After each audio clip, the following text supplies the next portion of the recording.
On April 26, 1986, the world held its breath. The number 4 reactor at the Chernobyl nuclear power plant had exploded, unleashing a catastrophe unlike anything humanity had ever witnessed. In the immediate aftermath, brave firefighters and plant workers, the liquid, sacrificed their lives to contain the initial blaze, but the danger was far from over.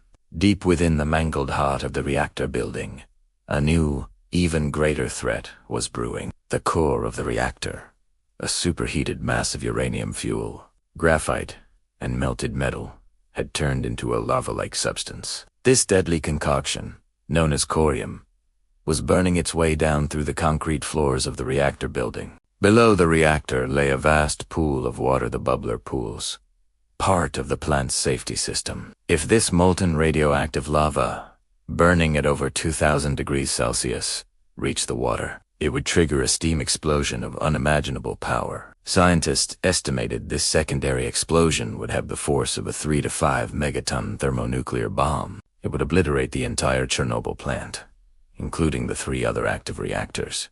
The resulting radioactive fallout would contaminate most of Europe, rendering vast swaths of the continent uninhabitable for centuries. The death toll would be in the millions. Minsk, a city of 2 million people just 320 kilometers away, would be wiped off the map. This was not a worst-case scenario. It was a near certainty.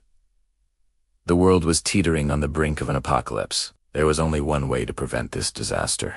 Someone had to go into the flooded, radioactive basement beneath the reactor and manually open the sluice gates to drain the water. It was a suicide mission. The water itself was lethally radioactive, and no one knew for sure what they would find in the labyrinthine, pitch-black corridors. 3 men volunteered for this impossible task. These heroes were Alexei Nanenko, an engineer who knew the location of the valves, Valery Bespalov, another engineer from the plant, and Boris Baronov, a soldier tasked with providing light. They were told it was a one-way trip. They were promised that their families would be taken care of. They knew they were walking into their own graves, but they also knew that the fate of millions rested on their shoulders. On my quattro teache, clad in simple wetsuit, and armed with only a flashlight, the 3 men descended into the darkness.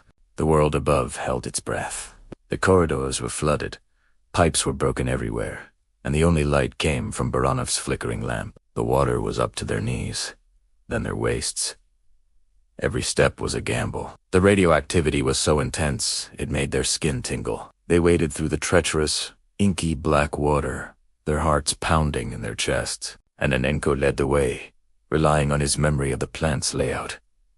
Time was running out. The molten core was melting through the concrete floor above them at an alarming rate. After what felt like an eternity of navigating the maze, they found the pipe they were looking for. And then, the valves. 2 of them. With their last reserves of strength, they turned the heavy iron wheels. At first, nothing happened. Desperation began to set in.